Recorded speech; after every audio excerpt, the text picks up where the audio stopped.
Hey there folks, I'm Dan Brown from Sort of Interesting, and you are looking, as you can probably tell, at my absolutely outrageously custom coloured bike.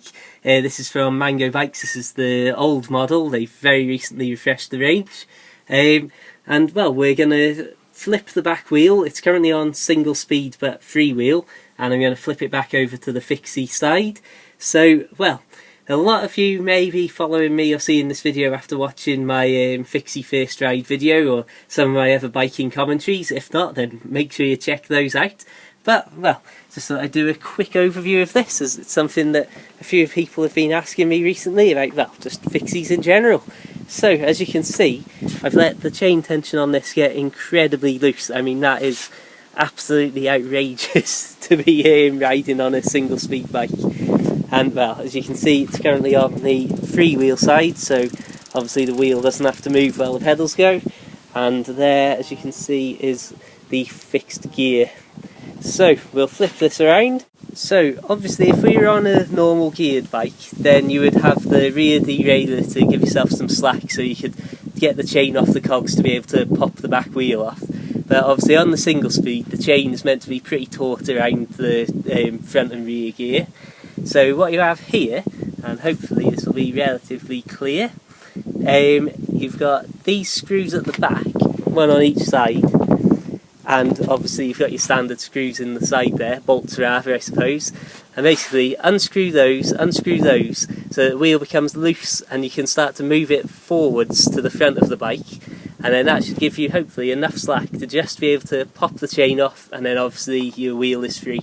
So the only tool I'm using to take the wheel off is an adjustable spanner, keeping it classic. So we'll dive in now and take the wheel, flip that round, and then we'll use an Allen key to take the rear brake off. Because if you're riding fixed gear, then UK law doesn't require you to have a front and back brake, because the pedals are technically your rear braking system. So bear that in mind, but think long and hard before you decide to actually take the rear brake off.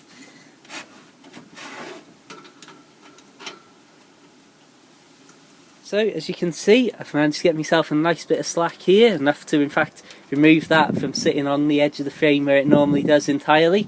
So obviously now the wheel is nice and loose, as you can see, and my goodness me, you don't want to ride that. And also the chain is even looser than it was before. So it is pretty much just a case of, if you can, try and do this with one hand, just literally, well, as you can see, pop the chain off, and now you've pretty much got your free wheel. And there you have it. You can see here the freewheel side, and then flip it around and you've got your fixed wheel. Exact opposite of before. Obviously this time you want to put the chain back on, and then once your chain's on, obviously you can see that is incredibly loose there. It's time to start trying to line up these chain tensioners at the back and getting it to the sort of position that you want it to be in. So as you can see now, we're getting the chain to the sort of tension that we want it to be on. It's important to have a little bit of give in it. Don't make it ridiculously rock solid tight that there is absolutely no play, because then it can be very difficult to pedal and, well, you just don't really want to put that extra workload on you. So as well as doing the chain tension, something that you should also be looking out for is obviously lining the wheel up. And as you can see there, this is not lined up at all well.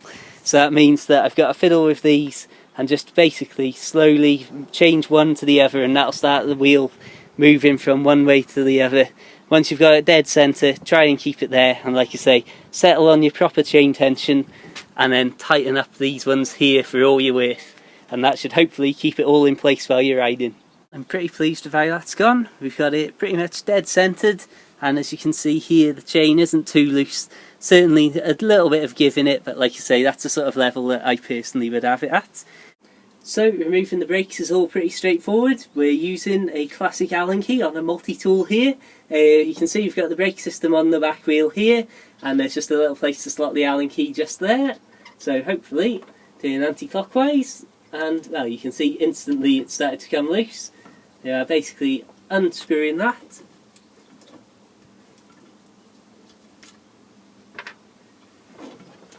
Congratulations, that's half of the work done. That's the same rule applies here on the handlebars.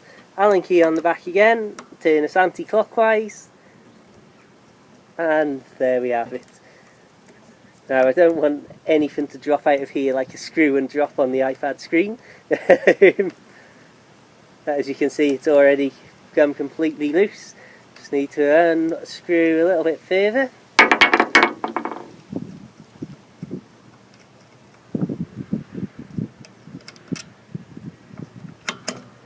And there you have it.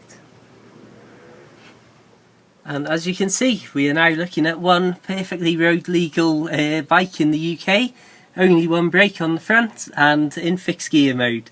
So, I hope you've found that useful or enjoyed watching me wrangle with actual physical working parts and mechanical things. Make sure you check out my other videos. There's a lot more of this bike on the YouTube channel. So make sure you subscribe, make sure you like the Facebook page.